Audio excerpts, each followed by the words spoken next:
Hi everyone. This project focuses on building patient cohorts from unstructured clinical text using NLP and knowledge graphs.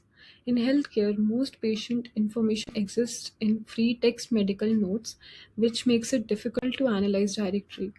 The original Databricks solution used licensed healthcare NLP models and a Neo4j database. In this implementation, we recreated the entire pipeline using fully open source tools.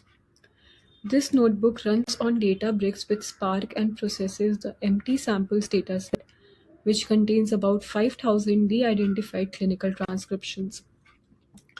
The raw data here is a Python script, and it indicates that the raw data is first ingested into data lake using Medallion architecture, creating a stable and scalable pipeline.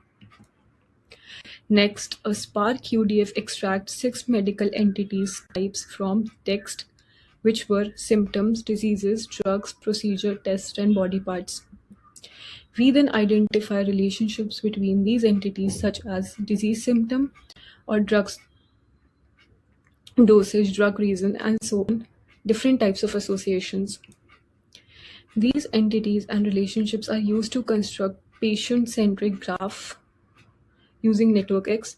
These are few node statistics and relation statistics. The graph knowledge schema is depicted like this. Once a graph is built, we analyze entity distributions and identify common medical concepts across different patients.